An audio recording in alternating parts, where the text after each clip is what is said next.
My name is Eleanor Harris. I am 70 years old, a retired piano teacher, and the kind of woman who has grown comfortable with silence. My mornings usually begin the same way: the smell of black coffee, the first light spilling through my living room window, and the soft notes of a Schubert piece under my fingers. It is a peaceful rhythm, one I have earned after a lifetime of taking care of everyone else. Last Thursday, that rhythm shattered with a single phone call from my son, David. "Mom, you'll do me a huge favor," he began, the kind of sentence that never ends well. He and his wife, Clara, had planned a 4-day cruise.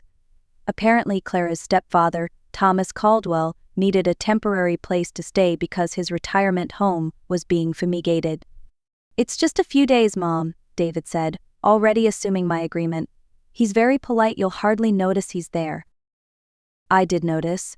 The moment Thomas arrived, standing tall and formal at my front door with a suitcase and a cane, I knew peace had left my house. His posture was impeccable, his tone precise, his manners old-fashioned to the point of irritation. "Thank you for your hospitality, Mrs. Harris," he said, as though I were a hotel clerk checking him in. The first evening was painfully stiff.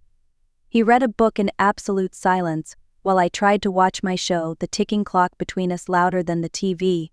I caught him rearranging my spice rack alphabetically, no less, and humming Bach under his breath. When I offered tea, he corrected me gently: Earl Grey should never be steeped more than 3 minutes. I remember thinking, this is going to be the longest 4 days of my life. But there was something else too, something I didn't want to admit, then a flicker of curiosity about this man who carried himself like the world still expected something from him. I didn't know it yet, but that curiosity would change everything. By the second morning, it was clear that Thomas Caldwell and I were two completely different species. He treated every meal like a seminar and every conversation like a debate. When I made scrambled eggs, he quietly took over the pan and said, "The secret is low heat and patience." When I folded laundry in the living room, he commented on the inefficient technique of my towel rolling. I bit my tongue so hard I nearly drew blood. Still, I couldn't deny his competence. He moved slowly, but with purpose, his hands steady as he arranged my kitchen like an orchestra. Everything in its place, every motion deliberate. He reminded me of the kind of men who lived in libraries and believed order was the highest virtue. I, on the other hand, have always found beauty in a little chaos: the paintbrushes left soaking in jars, the sheet music scattered on the piano bench. We shared dinner at opposite ends of the table, our only common ground being silence. Until one evening, he glanced at my piano and said, "You play beautifully." It caught me off guard. "You've been listening?" I asked. "It's hard not to," he replied. "You favor Chopin." My late wife adored him. His voice softened, just for a moment, and I saw something behind his formal exterior: grief, maybe, or loneliness wearing a suit and tie. I found myself setting an extra place at breakfast the next day, unprompted. The silence between us wasn't as heavy anymore. There was still distance, but something had shifted, a fragile understanding that maybe, beneath our differences, we were two people simply trying to fill the same quiet space. Neither of us knew it then, but our uneasy coexistence was only the beginning of a far more intricate dance, one that would soon turn from irritation to alliance. It was on the third afternoon that I discovered the truth. I had gone into the guest room to bring Thomas some extra towels when I noticed an email left open on Clara's tablet. It was from my son, David. The subject line read, "Let's hope this works." My heart sank before I even finished reading. "Maybe if they get along," Clara had written, "they'll keep each other company. Mom's been too isolated and Dad's stepfather is too stubborn to accept help. If they connect, it solves both problems." There it was, the real reason Thomas had been sent to me. Not because of fumigation or convenience, but because our children had decided that two difficult old people might neutralize each other. A tidy little solution to their messy, aging parents. I was still staring at the screen when Thomas appeared behind me. "Something wrong?" he asked. His voice was calm, but his eyes were sharp. I turned the tablet toward him. He read in silence, his jaw tightening with every line. When he finished, he exhaled slowly. "So," he said, "we are a project." For a moment, neither of us spoke. Then I saw it, the same flicker of indignation I felt burning in my chest. "They think we're problems to be managed," I said quietly. "Apparently," he replied, "they underestimated our capacity for strategy." And just like that, something changed between us. The awkward politeness vanished, replaced by a spark of shared defiance. Two people who had spent their lives being told what was best for them suddenly had a common mission. We could ignore it, I suggested. Or, he countered, a glint of mischief in his eyes, we could teach them a lesson in underestimating their elders. That was the moment our little conspiracy began. Thomas called it a social experiment. I called it payback. Either way, by the next morning, our plan was in motion. We started small. I sent David a short text, everything's under control now. The situation is evolving. No explanation, no emojis, just enough to make him curious. Within minutes, he replied, Mom, what situation? I didn't answer. The silence, Thomas said, would do the rest. That afternoon, we staged our first photograph, the living room half covered in fabric, paint cans in the background, Thomas holding a measuring tape. The caption read, making some changes around here. I hit send and handed him my phone. You're enjoying this far too much, I told him. He smiled. Revenge, Miss Harris, is most effective when disguised as productivity. While our children stewed in confusion somewhere on their luxury cruise, Thomas and I found ourselves enjoying the process far more than expected. He taught me how to sew proper curtain hems. I taught him how to make apple crumble without turning it into a chemistry experiment. Somewhere between the fabric scissors and the cinnamon, our revenge stopped feeling like punishment and started feeling like partnership. That evening, as I played the piano, I heard him humming along the same Bach piece he'd once corrected me for misplaying. When I stopped, he looked genuinely disappointed. Don't, he said softly. It's been years since music filled a room I was in. The words disarmed me completely. The next day, I sent another text to David, unexpected connection. We understand each other perfectly. A few minutes later, my phone rang nonstop. I let it ring. Thomas raised his teacup in salute. They're panicking, he said. Good. Maybe they'll finally realize we're not just pieces on their family chessboard. As the sun set that evening, we sat together on the porch, watching the sky fade to gold. What began as a shared act of defiance had turned into something else, an unspoken comfort, a rhythm that felt strangely natural. I glanced at Thomas, the man I'd dreaded sharing space with only days ago. You know, I said, for a social experiment, this is going surprisingly well. He chuckled, eyes still on the horizon. Careful, Eleanor, we might end up proving their plan worked, just not in the way they intended. By Sunday, the house no longer felt like mine alone. It felt like ours, rearranged, refreshed, and somehow lighter. Thomas suggested we document the progress with a short outing. If we're to maintain our narrative, he said, we should provide visual proof of this supposed connection. I rolled my eyes but grabbed my keys anyway. We drove toward Lake Champlain, following a winding road framed by maple trees bursting in late autumn color. Thomas narrated the landscape like a scholar on a field trip, naming mountains, reciting bits of history, even quoting poetry when the mood struck him. I found myself laughing more than I had in months. At the lake, we sat on a wooden bench overlooking the still water. I poured hot tea from a thermos while he watched sailboats drift like small white ghosts across the horizon. Clara and I used to come here, he said quietly. She'd bring her cello, and I'd read. We thought silence meant contentment. He paused, the breeze tugging at his hair. I suppose it did until she was gone. I wanted to say something comforting, but the truth is, grief recognizes itself. James loved this lake too, I said. He just didn't love boats. I think he was afraid of anything he couldn't control. Thomas nodded knowingly. That fear never really leaves us, does it? We just learn to steer through it. We sat for a long while without speaking. The silence wasn't awkward, it was full, like the pause between two movements of a symphony. The air smelled of pine and cold water, the kind of silence that heals instead of hurts. When we finally took a selfie, our heads close, the lake shining behind us, Thomas insisted I send it to David with the caption, "An unexpectedly beautiful day." Within seconds, my phone buzzed with 3 missed calls.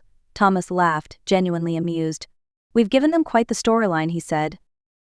Driving home, the world felt softer. I realized I wasn't pretending anymore. Whatever this was, friendship, companionship, something unnamed, it was real. And for the first time in years, I didn't dread the sound of another voice beside me.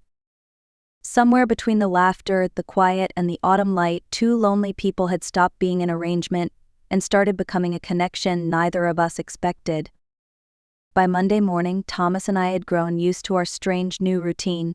We cooked breakfast together, finished sewing the last curtain, and shared long conversations over coffee that always drifted from philosophy to childhood memories.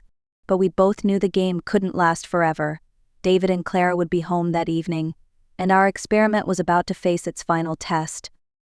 "They'll expect disaster," Thomas said as he tightened the last screw on the curtain rod. "So let's give them peace instead. That should confuse them more." I grinned. Reverse psychology. I like it.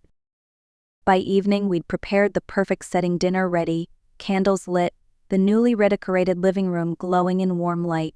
When the doorbell rang, Thomas whispered, "Curtains up." David entered first, eyes darting around the house as if expecting smoke or chaos. "Mom, you're okay?" he blurted. Behind him, Clara looked equally unsettled. "Your messages worried us," she said. "Fires, unexpected connections, and who redecorated the house?" "That would be us," I answered simply. "Thomas and I." "You redecorated together?" David repeated, his voice a mix of disbelief and suspicion. "Since when do you redecorate with strangers?" Thomas smiled mildly. "We thought it might be good practice for cohabitation." The color drained from Clara's face. "Cohabitation?" she stammered. As in two competent adults making choices without supervision," I interrupted, my tone even. For a long moment no one spoke. Then Thomas leaned forward, his calm voice filling the space. "We're quite aware of your plan. The crews, the timing, the little arrangement to see if two difficult old people might solve your elder care concerns. Ingenious, really, if somewhat manipulative." David's mouth opened, then closed again. "It wasn't we just thought that we were problems to be managed," I said softly, "not people to be consulted." The silence that followed was heavier than anger. Clara's eyes welled up. "We just wanted to help," she whispered. "We didn't mean to offend you." "Intent doesn't erase impact," Thomas replied. "You meant well, but you forgot we still have agency and a sense of humor." David exhaled, the guilt settling in his shoulders. "You're right," he said finally. "We should have asked. I'm sorry, Mom. And Thomas, I apologize to you too." "Apology accepted," I said, smiling faintly. "And there's something else you should know." I looked at Thomas, who gave a small nod. "Your plan didn't fail entirely. It just succeeded differently than you intended." Thomas lifted his glass in quiet triumph. "We've discovered that two supposedly impossible people can, in fact, get along quite well. We've decided to keep seeing each other on our own terms." David blinked, then laughed nervously. "So, you're not mad?" "Oh, we were," I said, "but now we're mostly amused. You see, you wanted to manage our lives. Instead, you reminded us we still own them." Dinner that night turned out far warmer than any of us expected. Once the tension dissolved, laughter returned to the table, tentative at first, then natural. Clara complimented the new curtains. David admitted he'd never seen the house look this bright. Thomas, ever the performer, began telling stories from his years teaching theater, the time an actor fainted mid-soliloquy, the time a cat wandered on stage during Hamlet. By dessert, the air felt light again. When the dishes were cleared, David turned to me. "So what happens now, Mom?" he asked gently. I met his eyes and answered honestly. "Now I keep doing what I've always done, making my own choices. And if that includes seeing Thomas, it'll be because I want to, not because anyone arranged it." Thomas nodded, his expression thoughtful. "You may rest assured, David, our intentions are entirely autonomous. We're not eloping, merely exploring." His dry tone earned a reluctant laugh from everyone. The rest of the evening flowed easily. We shared apple crumble, exchanged travel photos, even discussed plans for Thanksgiving next month together, this time by mutual choice. When David and Clara finally stood to leave, Clara hugged me tightly. "You really taught us something," she said softly. "We thought we were helping. We didn't realize we were taking over." I smiled. "Help is wonderful," I told her, "as long as it's offered, not imposed." After they left, the house grew quiet again, but not the same kind of quiet as before. This was a comfortable stillness, filled with a hum of possibilities. Thomas poured 2 small glasses of wine and handed me one. "Well," he said, "our little performance ended with applause." I laughed. "Unexpectedly, yes. And maybe a standing ovation for both of us." We clinked glasses, the firelight reflecting in his eyes.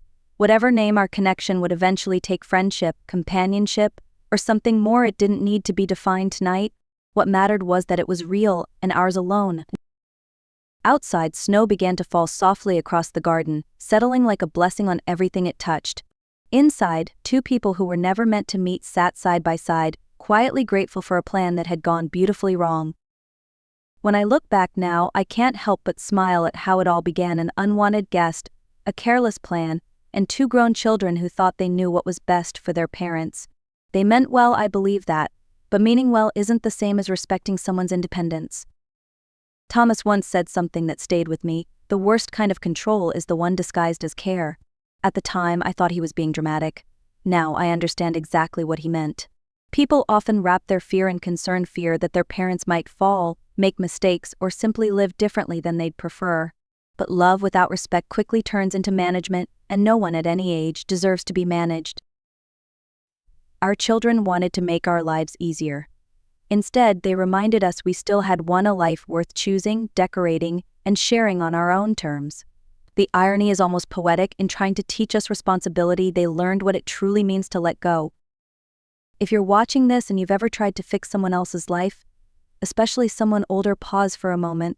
Ask instead of assume. Listen instead of arrange. Because sometimes the best way to love someone is to trust them enough to choose for themselves.